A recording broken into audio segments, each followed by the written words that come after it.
Be here now. Just be here now.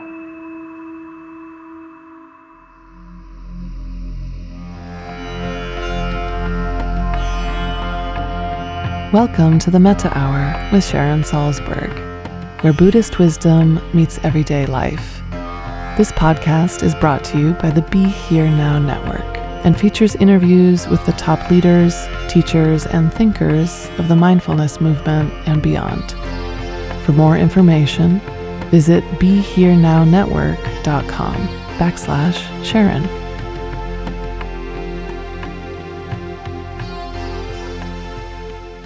Hi, I'm Sharon Salzberg, and today is the return of my colleague, Rhonda V. Magee, to the Metta Hour Podcast.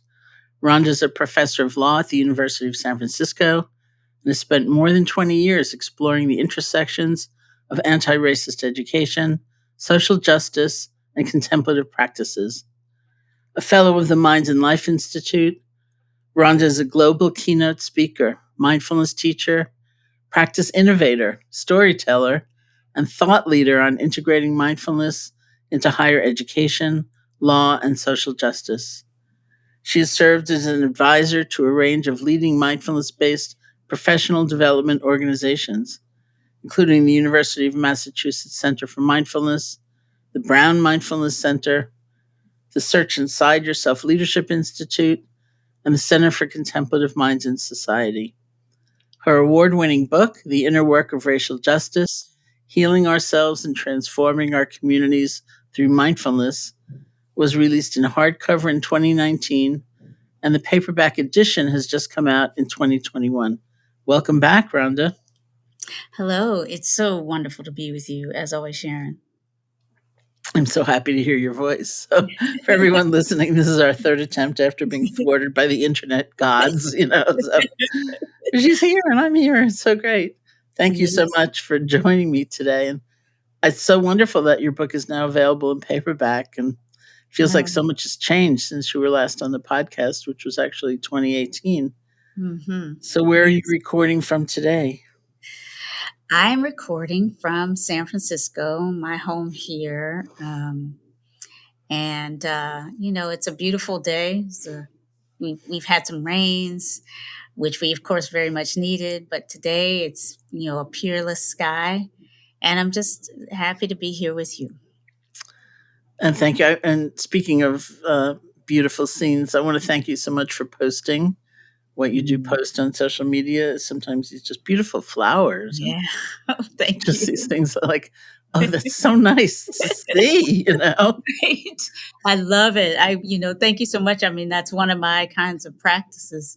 Walking in nature and really seeing, these beautiful, very simple things that if we are lucky and we pause, we can see around us. So thank you for naming that. Yeah, no, it's really great. And especially, on those media where it can be so awful. And then there's this beautiful flower that Rhonda posted and she wants to share. It's so great. Oh, thank you, my dear. So I have been rereading your book, which is wonderful. Mm-hmm. And I want to say one of the things I appreciate the most about it is that it's a direct refutation of the kind of assumption that people make that mindfulness is something that makes you kind of passive. Yes. And, I think that assumption is natural given just the language we use in defining it. And it doesn't mean it's not accurate, but it just leads itself, I think, to a lot of misconception, like mindfulness is being aware without judgment. Or mindfulness means accepting things the way that they are. And, right. They may both be true, but also misleading. Oh, yes, exactly. They're true and not the whole story, I guess.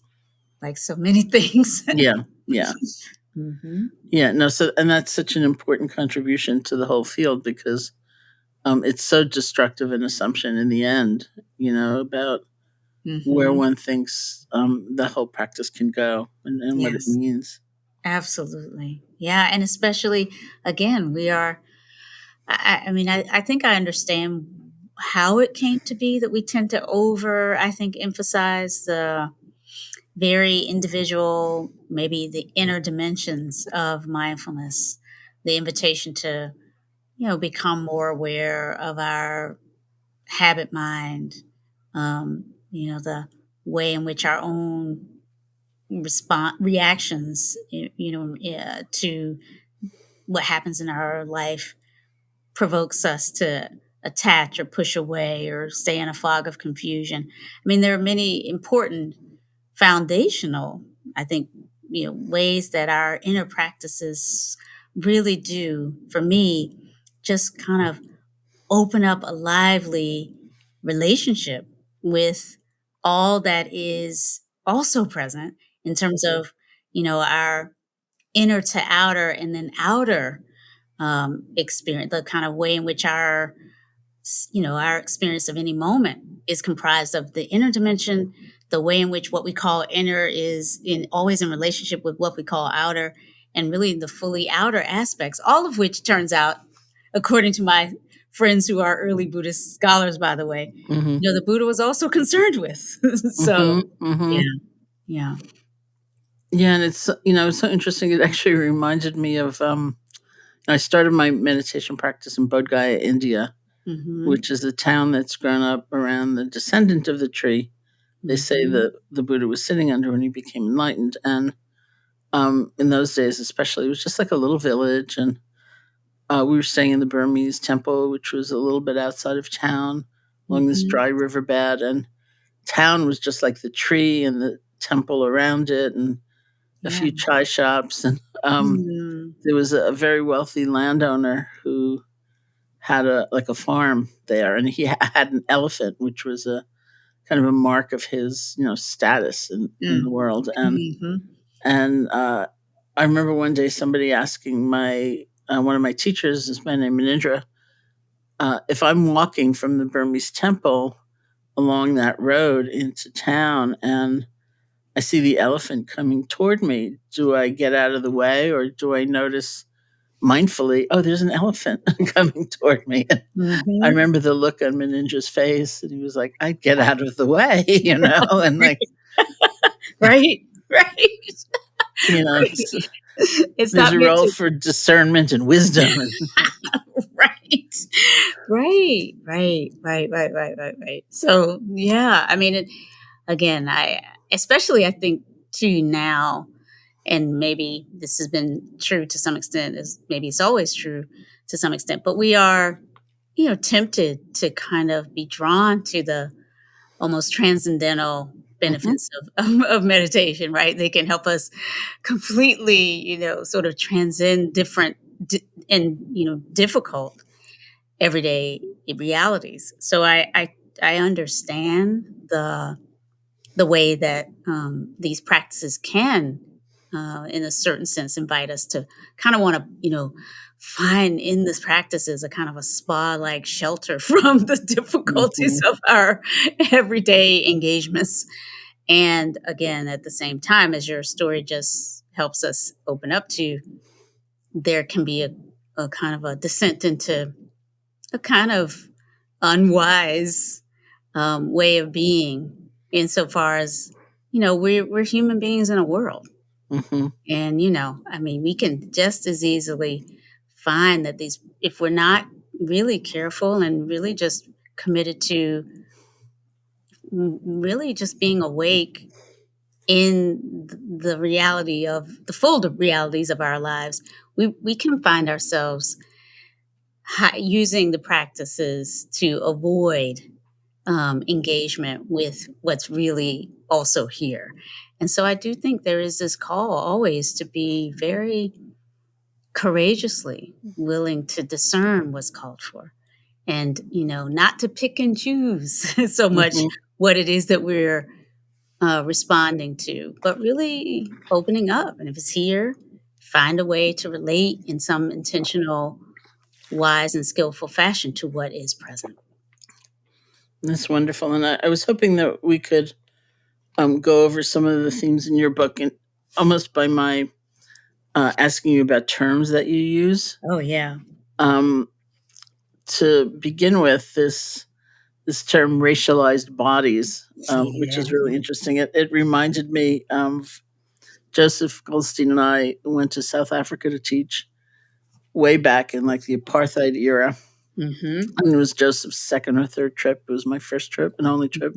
Mm-hmm. And it was, in so many ways a completely bizarre reality, obviously. Yeah. Yeah. And yet, the land almost like was calling people, I could see the passion and the attachment and the craziness of the structure. But while we were there, I think it was Japanese people were declared white. Mm-hmm. And obviously that was for economic reasons of trade or Mhm. whatever. But I Mhm. remember looking at Joseph and I was like so puzzled, like, really? Right. Like, how did that happen? Right, right. So what do you mean by racialized bodies? Yeah. Wow. That's a very interesting, just sort of example from your experience of like being in a world at a moment where you kind of see in real time the the very lively involvement that human beings have with creating these ideas of what race Mhm, means mhm. and attaching ways of kind of conceptualizing it to bodies. Um, and so, I think when when I use that term racialized bodies, it is meant to help us see the active engagement, the way that human beings are creating these notions of race, and that they are subject to change, right? If whatever we construct and create in our human beingness, we can deconstruct or decreate, if you will, uncreate, if you will, or we can change. And so, to be in a place, in a particular context in which the society is, deeming Japanese heritage people white, certainly can seem strange from the places and spaces where you and I, Sharon, have been formed in the United States, in the context of Mhm. the United States, where people who are of Japanese heritage or Japanese American heritage have been historically racialized as non-white. Mhm. Um, and so racializing then turns out, I think the languages I use comes from my training in sociology, but also just research and looking at this concept as it's played out social psychologically, and through the lens of our practices. So bringing all of these different ways of knowing, including my own experience to bear, and it leaves me very, very aware of race as a kind of a social, cultural, economic, legal construction, not as a thing that we find in nature. It's not Mhm. a biological concept, even though we turn to biological markers like skin color and eye, the sort of notions we have about eyelids and hair texture. We turn to what we call phenotype, these physical characteristics to kind of help us know the categories. But the the designations that we make, the categories that we actually form are, over what we're forming in our social world.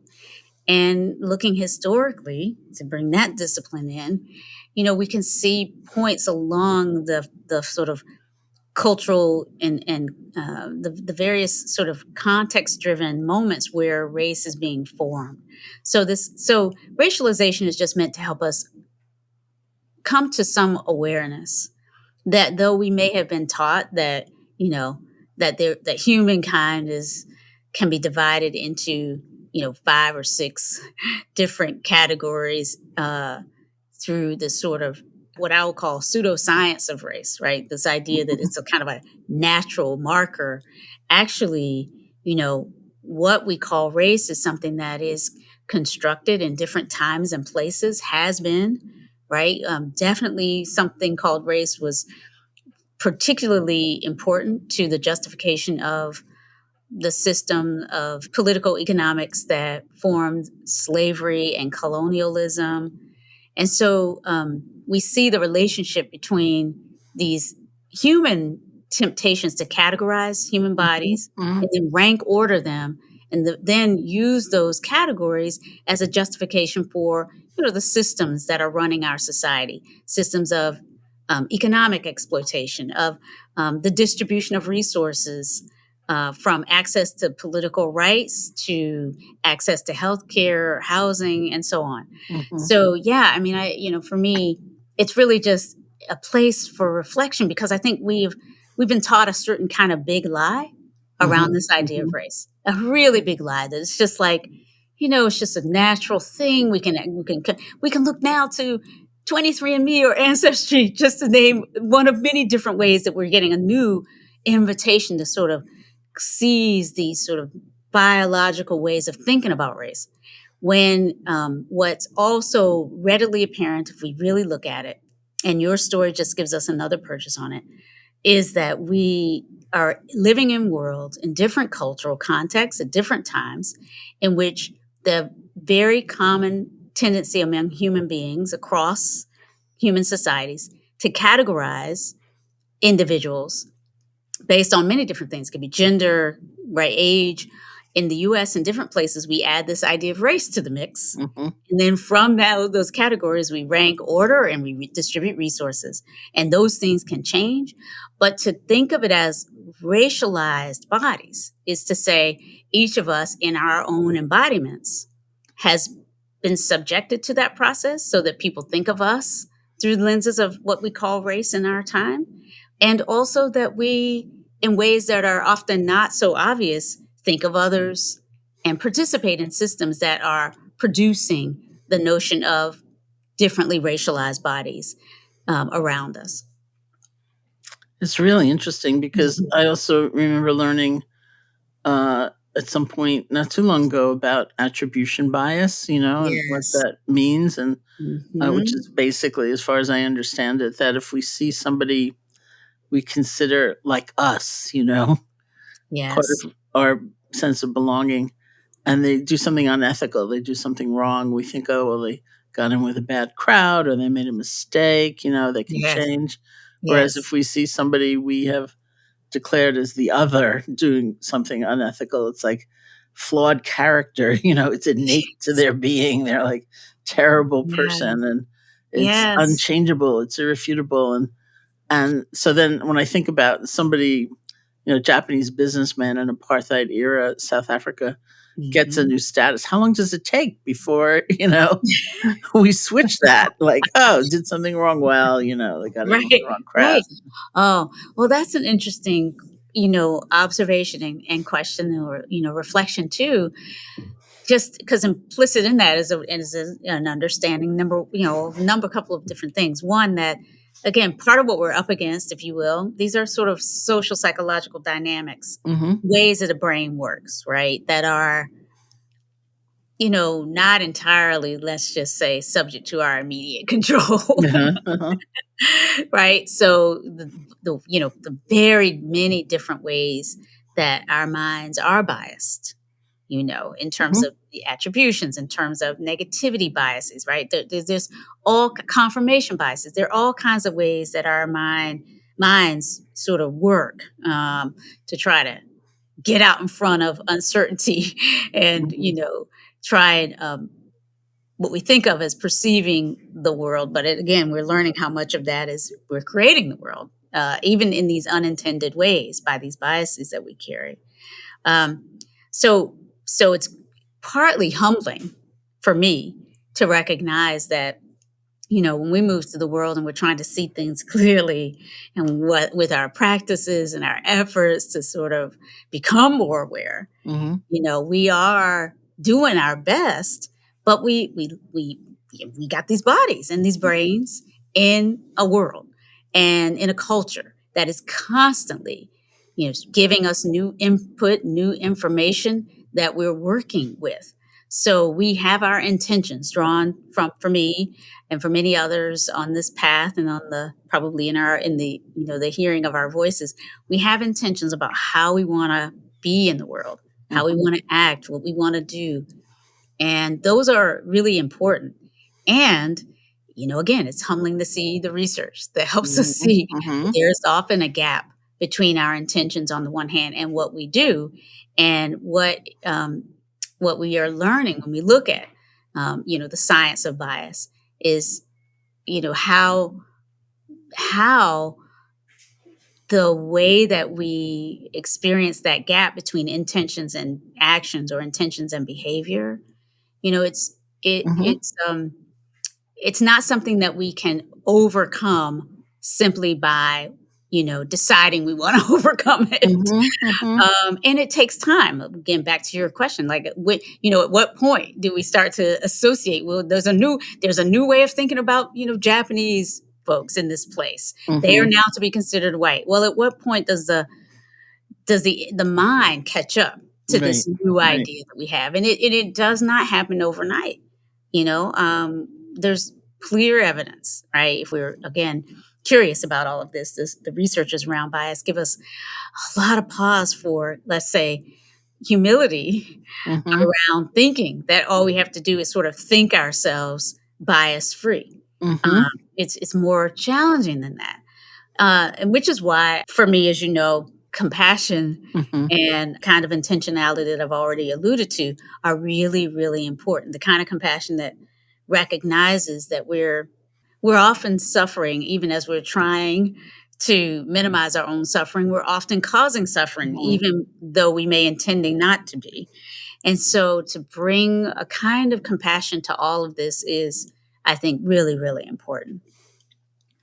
Yeah, I was just talking to Mishi Jha, who's a mutual friend and neuroscientist, and about mindfulness and implicit bias, trying to understand it. And I'm not a scientist, and it's complex to understand. Like, at one point, she said to me, it seems that loving kindness meditation as a methodology of meditation may have a more direct effect on implicit bias than mindfulness. And I was trying to work that out, because in my mind, I guess I assumed, that if I could but see the assumption coming up in my mind, it would dispel it. Right. And apparently that's not true. Something else has to happen. But that was, a very closely held assumption of mine. But that's all it would take is somehow seeing, I was assuming that person didn't belong here, the way they looked or something like that. And, right. And yet, the other side of it, though, is that, she said that a lot of the studies that she knew of would expose somebody or people would have like 15 minutes of mindfulness training. And I said, I can't remember the first 15 minutes of my practice. It's like, who remembers? Like, it takes longer than 15 minutes. So I'm not totally convinced yet, although, of course, I have such a bias toward loving kindness practice, but nonetheless, Right. Obviously, there is a way that these are distinct practices. But, also, what we mean by mindfulness is varied, and for many of us, there is, I like to think inherently, but I'm not so sure that's true. But for me, mindfulness is inherently a kind of loving kindness practice, insofar as, it's founded in kind of willingness to be present that is held in kind of a loving embrace of what arises. Right. And so, yes, they are distinct modes of practice, certainly. And I think sometimes we can, at a certain point, they start to enter, they enter our, in a way, I hope, if we're doing it right.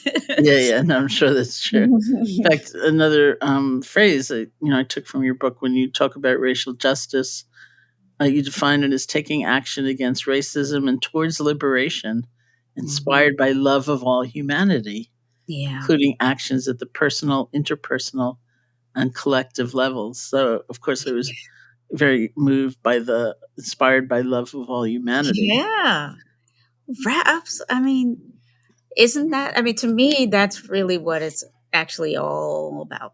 I mean, all of this, any conversation in which we turn toward race, or in any work that we do to try to minimize, racism, is personally, for me anyway, founded in this kind of awareness that we all kind of deserve so much better. As I say toward the end of my book, really, we've all suffered enough around this idea of, race that has been used to support separation, bounded compassion, right? The notion that, those types of people somehow, don't feel pain the way we do, don't deserve the same kinds of opportunities and resources, and won't make as good of them as we might. I mean, when we talk about this concept of racism, I mean, I like to sort of try and bring it home to, what are we really talking about? We're talking about just ways that we've justified, in a way, outsourcing the suffering that is a consequence of the ways we've organized our societies, and made it natural and normal for it to be unevenly distributed and overly, sort of associated with the targeted, racialized subordinate, right? So, that's what segregation was about. That's what enslavement was about. That's what, different forms of colonial oppressions are about. Like, we come up with all of these justifications to just make natural and normal human suffering that those people have, that we are protected from. And once you come to a sense of kind of a deep sense that we all, in a certain sense, belong on this planet Earth, this one planet that every human being that's ever lived has shared with us, and that we are all sharing right here, right now, wherever we are, as long as we breathe. To me, it's somehow seems to be so that we wouldn't be here if we didn't already all belong. And there actually are enough really resources for us if we just figure out how to use them well together. Again, or else we wouldn't all be here. So, all of the machinations and pain and suffering around who belongs and who doesn't, who belongs where and who doesn't, where the lines we draw, which, those who have been privileged to travel into space often come back and tell us, like, whew, it's just one planet. Like, there are no lines out there. It's like there's a perspective that can arise from the practice that gets us there. But it's a lot of undoing, right? It requires a willingness, a courageous willingness to kind of let all of the constructedness that holds in place us and them and who belongs and who doesn't, who belongs where, a lot of over-constructedness that we've inherited and that we do. I'm a law professor, so I know my own discipline, law and academia, they are all over, overly constructing the world that maintains, using and theming and who belongs where. And so there is a kind of a call for a certain kind of courageous to let certain things fall apart, to be able to feel our way into the inherent interconnectedness and one human familyness that's at the core of all of this. And then from that place, ideally, or from, the way in which we can touch into that, if we get disconnected from it, as we will, as we go through the world that's constantly reinforcing separation and using and theming. But if we can reconnect to that, from that place, we can be inspired to, really radically re-engage in ways that hold some awareness that actually we might talk about race, we might talk about projects of minimizing racism, but we know that to talk about those things, to do the work of repairing what we've inherited is not the whole story, right? We are, there's much more to who we are and how we are together than these aspects. So it's like, can we hold radical, multiple aspects of reality in place. And I think that helps with the challenge, which is to both address racism on the one hand, but not get stuck in the idea that race is really real and we really are these separate beings and bodies that are so different that you can never understand me and I can never understand. I mean, all of the ways that we sometimes are, the baits that we're sometimes tempted to take when we do this work. I was so moved again by the story which you tell early on in the book about your teenage boyfriend. And sometimes I describe myself on Zoom as like the nosiest person on Zoom. I'm always looking at people's bookshelves and things like Yes. that. Did you ever, I'm now going to display it. Did you ever get in touch with him as an adult, or do you know what happened to him? Yes. Oh, right. Yeah. Well, we stayed in touch for some time. I mean, I didn't share this in the book, and I don't know if we shared in our prior conversations together, but after that incident, my family actually sort of took him in for a little bit. Oh, okay. So maybe we should say what happened. You had a boyfriend who was white. Right. A boyfriend who was white, whose father in particular objected to our relationship so much that he, his beloved son became, just sort of the family problem. And so he was actually kind of given an ultimatum that he should break up with me or else he'd have to leave. And, I call him Jake in the book, Jake being, a teenage man chose to, of course, leave. Right. So in a way, right, that meant he was kind of threatened with homelessness by choosing to stay in this relationship with me.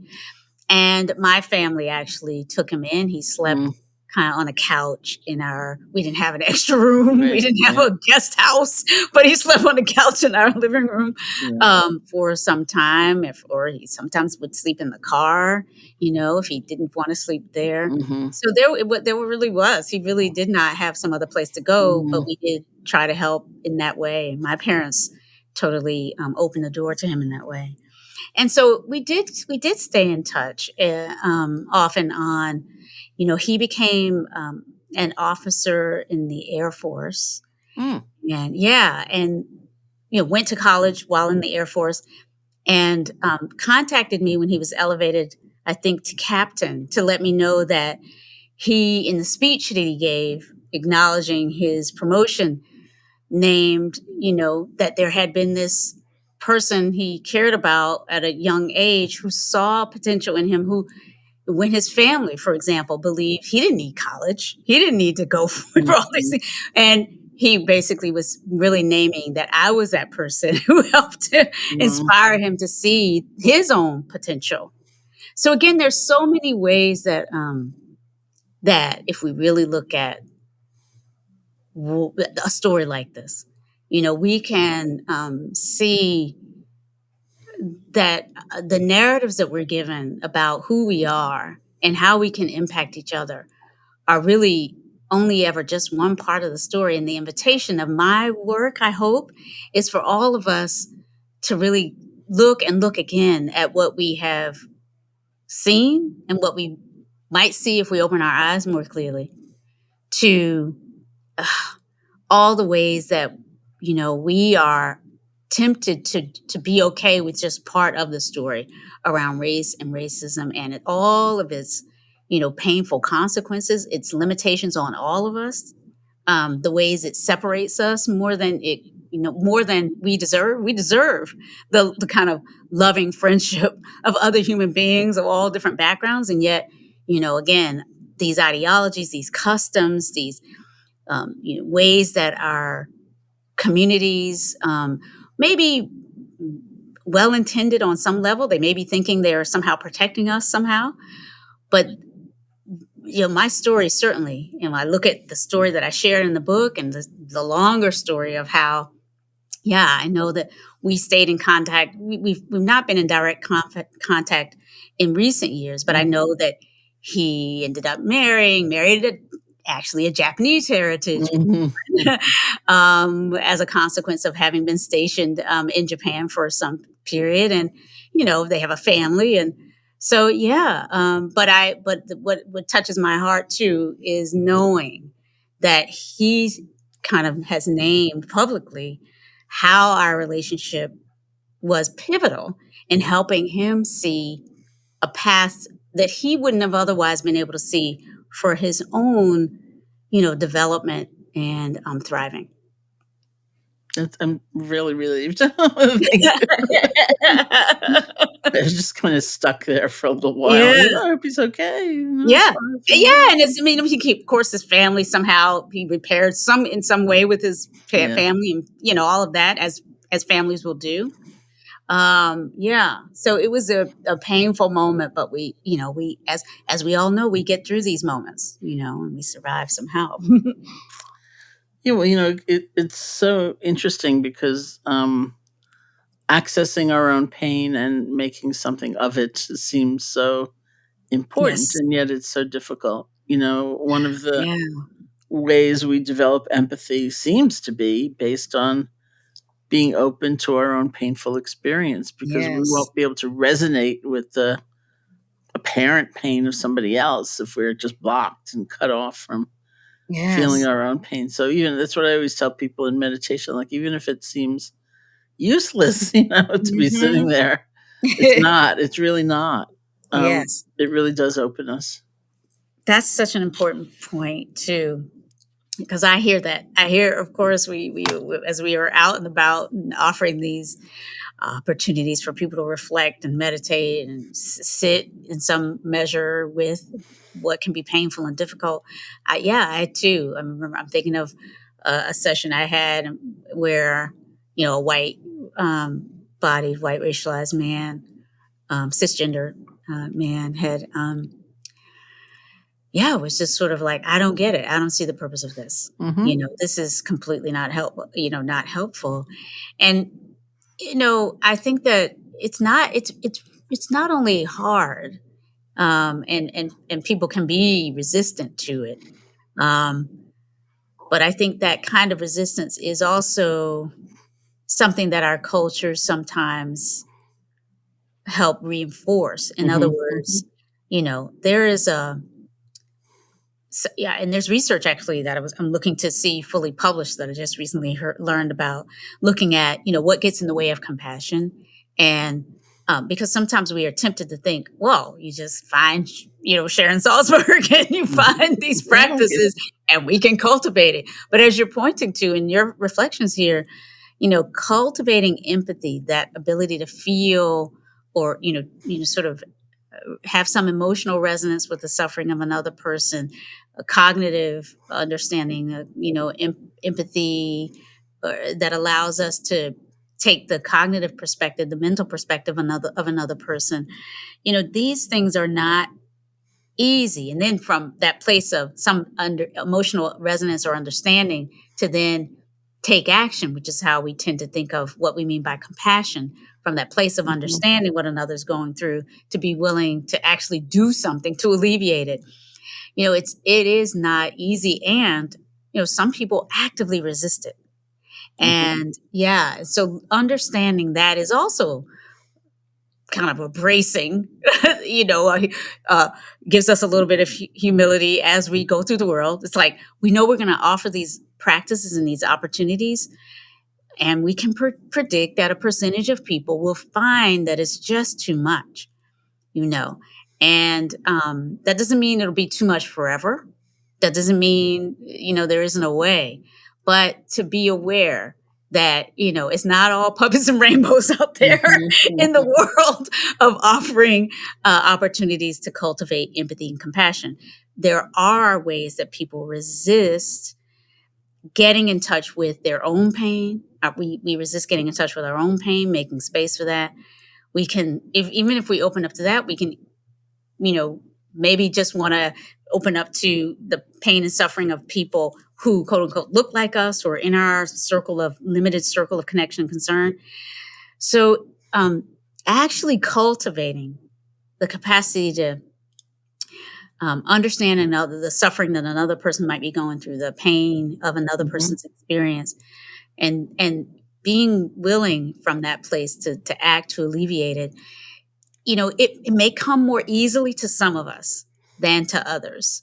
And really, I think where the research is starting to open up, we're starting to look more at, well, what can get in the way, and what can we do to work more skillfully with those who are really coming up against the barriers to feeling for each other, to having empathy for each other's suffering, other human beings suffering, and to taking compassionate action to alleviate it.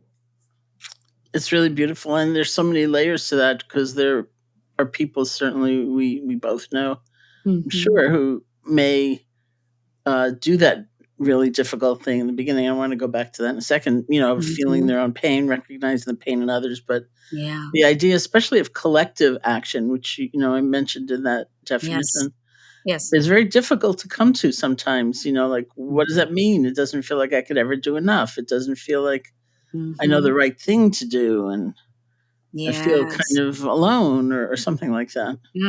Absolutely. And all of that is, I think, par for this kind of course. I do think, I keep coming back to the word humility today. Yeah.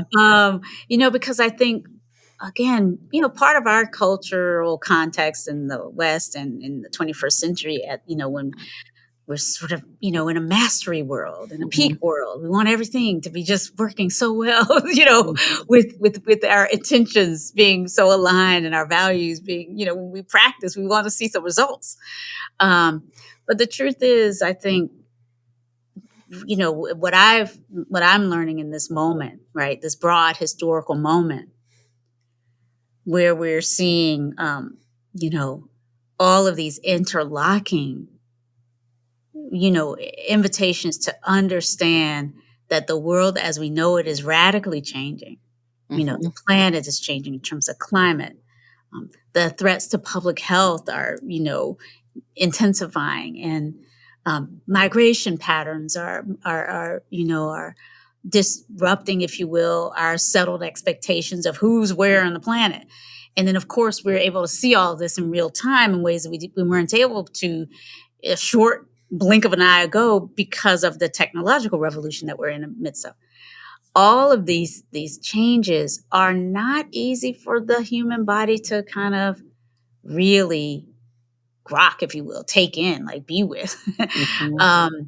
And so, the idea that we can, through our practices, compassion practices, loving kindness practices, mindfulness practices, engage in the personal, interpersonal, and collective or systemic aspects of justice, of righting the wrongs of these oppressive systems. I believe there has to be some truth to that. I look to figures in history to give me some support. I look to, the beautiful work that's being done by activists today to give me some support, because I see more and more the integration of, again, looking at history, looking at, folks from, Gandhi and before, through Martin Luther King, Angela Davis, to those who are at the forefront of different movements, Black Lives Matter right now, and others. People, we do see how important embodied practices for self-care, for caring for each other as we go, have been to helping sustain the effort to organize and stay in these social movements. And yet, these changes don't happen overnight. We do the best we can. And this is why, for me, all of what we might try to do needs to be really deeply grounded in that deep envelope of love and loving kindness that can enable us to recognize, when we are kind of a little bit hyper focused on a particular sense of what the just outcome might look like, and therefore in despair when something else shows up.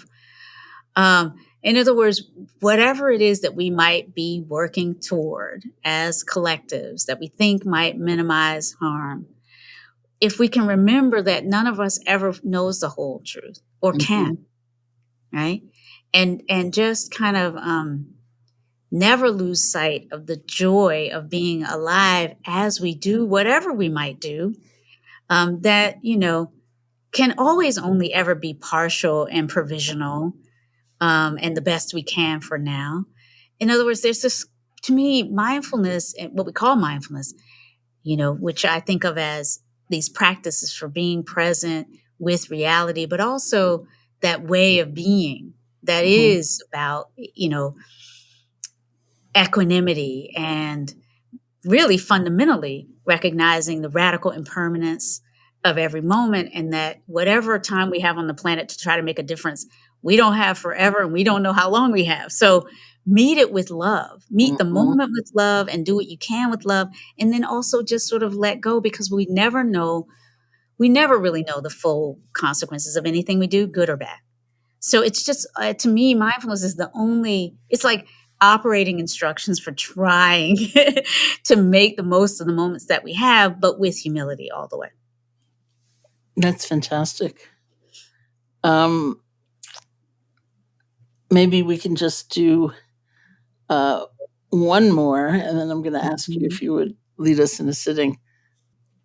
So almost the thesis of your book is color insight versus color blindness. Mm-hmm. So maybe if you could speak about that for a couple of minutes. Yeah. Right. So, and I've been thinking about that too since the book came out and working with many people. I think I should say this idea of color insight, came to me while I was actually sitting in meditation and reflecting on, what exactly these practices offer us as we try to understand race and racism more effectively. And, in some sense, I think of color insight as an invitation to really have a counterpoint to color blindness, insofar as color blindness can get in the way of recognizing when we do need to address race and racism. Mm-hmm. And because color blindness is its own kind of complex metaphor, right? On the one hand, it can be about letting go of a hyper focus on race and seeing our common humanity, and what in a certain sense could be more beautiful than that.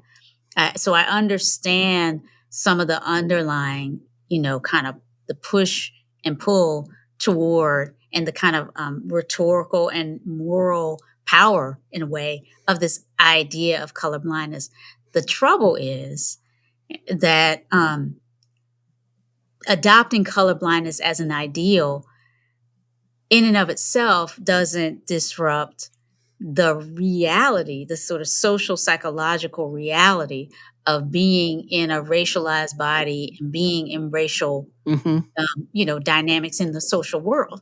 So race still matters. Racism is still operating, even as we try to be colorblind. Mm-hmm. So I think it really is an invitation to, hold with that kind of, again, that robustness that mindfulness gives us to hold multiple complex reality, a notion of colorblindness that understands, of course, ideally, we who are practicing mindfulness and awareness want to be able to sort of let go of a hyper focus on race and, be in touch with our warm hearts and loving common humanity in ways that are not disrupted by my assumptions about you because you happen to be from a differently racialized experience, or your assumptions about me.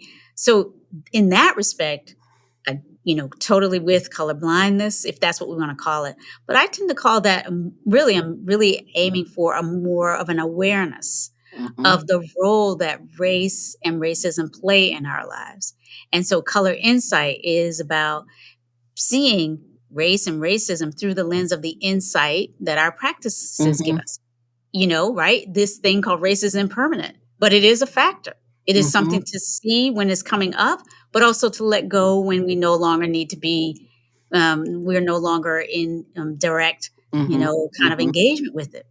And it is an invitation to stay open to the work of addressing race and racism when it arises, as opposed to, right? This is a disruption of the typical narrative that we inherit in the US of we do some work around race, we bring a big lawsuit, we have a big movement, and then we're done, right? Right. But of course, seeing this as part of our mindfulness practice, then we see that, oh, well, race and racism are features of what it means to live in a social world where race matters. So we are ongoingly open to learning how race might be relevant and to doing the work to disrupt its, deleterious, harmful consequences. So that's what color insight is meant to engage. And in this moment where now many of us are thinking about, anti-racism, multiculturalism, I think, and color blindness, there are often these different models, if you will, for what the good, the ideal is around working with and minimizing racism or upending racism. To me, I think I've become more and more just aware that there is no one way. There is no one way to be an anti-racist. There's no one way to work toward racial justice.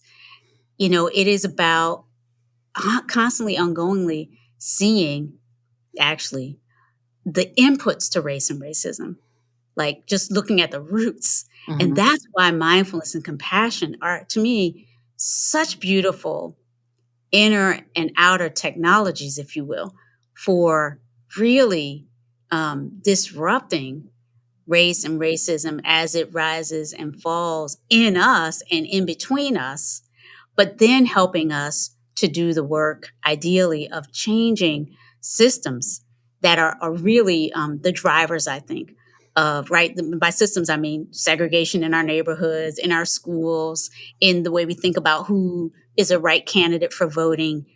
We really need to change those things that really are the external drivers, if you will, keep throwing us back into a world where we need to now, once again, turn toward minimizing the effects of racism. So we need to do that work, but if we can do it in a way that also keeps us aware that this is just one of these phantom aspects of how we've been given to, delude ourselves about reality. And so constantly waking up, even as we do the work, is what I think I'm inviting in the conversation about color insight. That's beautiful. So would you lead us in a short meditation just before we close? Yes. Thank you so much. And really thank you, my dear friend, for this beautiful conversation about these rich and important matters. And I thank everyone who's taken the time to be with us, listening to our voices here. And what I'd invite is just to pause right where we are. I happen to have a bell here, but I actually think if you're in this conversation and you've been with us to this point, there's already some sort of a bell that's already gone off that has helped underscore for you the importance of these themes. But what I'll do is just ring this bell and invite us together in a bit of reflection.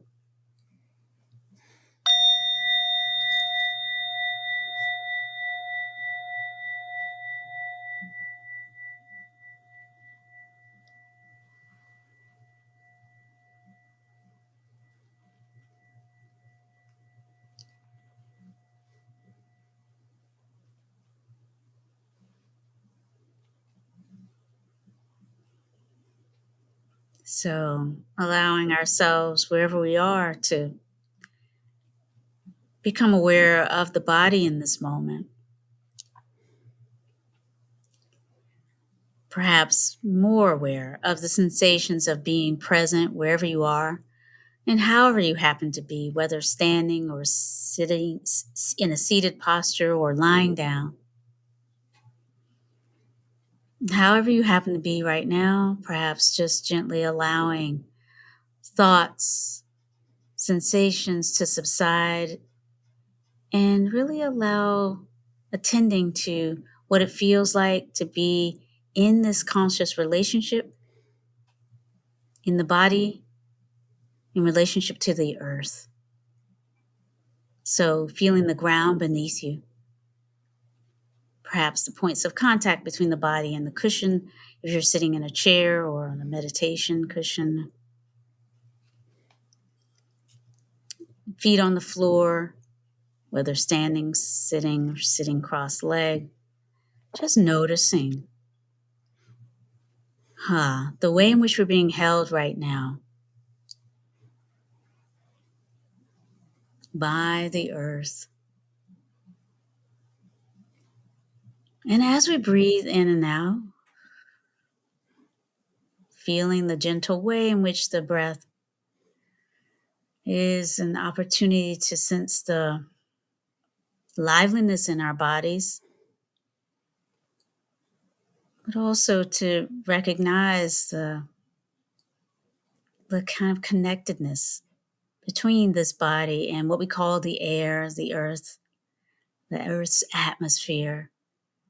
Gently noticing the way in which we are not really separate as we breathe in and out.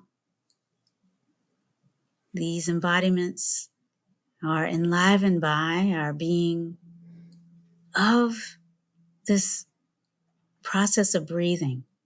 And in that sense, of the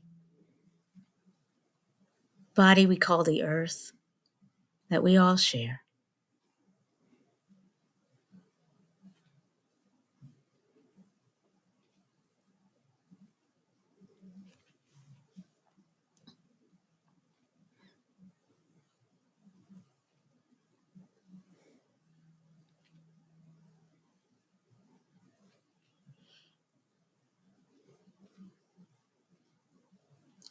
So as we breathe in and out, noticing perhaps with a gentle scan, beginning with the feet up through the legs, the groin, the lower torso, upper torso, the region of the heart, noticing the quality of the heart in this moment as you breathe in and out, beautiful organs of breathing supporting you in this moment. Sensing if there's any place where you're feeling some of the resonances of this conversation, any difficult emotions or the sensations associated with them. Complex experience, what we call sometimes anxiety. If any of that is arising, right here, right now, see if you can bring a sense of loving embrace of your experience. Breathing in and breathing out. And if you're noticing tension any place in the body, maybe the shoulders, just notice this is a region we often hold a little bit of extra stress. Perhaps on the next in-breath, noticing wherever it might be in your body, feeling any tension. And on the next out-breath, inviting relaxation, release, letting go, and ease right here, right now. This loving, easeful embrace of your experience right here, right now. And as we breathe in and out, up through the crown of the head, breathing out now, allowing the awareness to sweep down back through the entire body, going back to the feet where we began. And now just resting in the spaciousness of your entire body and being in this moment with love.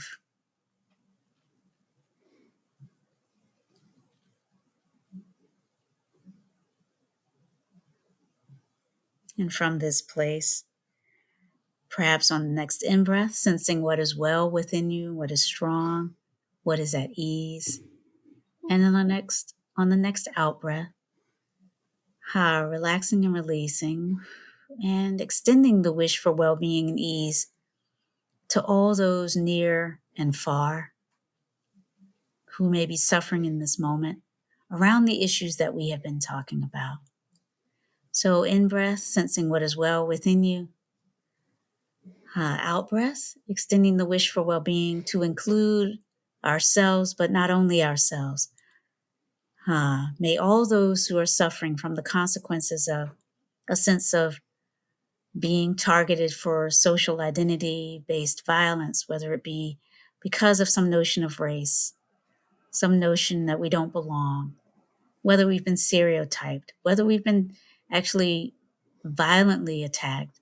The invitation is to allow a sense of recognition that these harms and forms of suffering are around us in our communities, within our bodies, some of us. Bringing love and kindness to that, and extending the wish that the causes of these painful experiences be addressed in ourselves and in our world, and that we be alleviated from the suffering.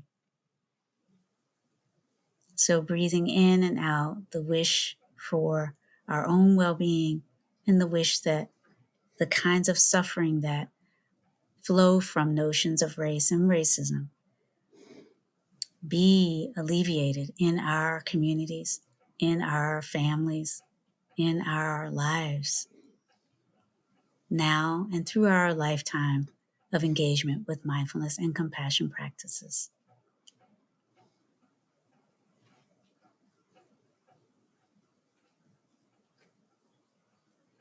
May you be filled with loving kindness. May you be well. May you be safe. May you be connected. May you be at ease from here.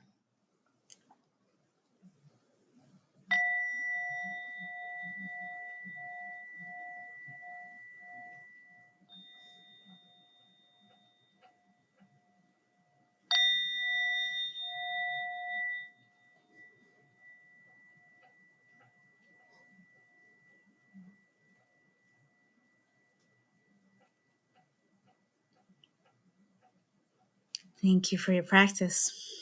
Well, thank you so much for leading us, and thank you for coming back on the podcast. It's always great to have some time together. I wish it could be longer and more frequent, so we'll have to think about that.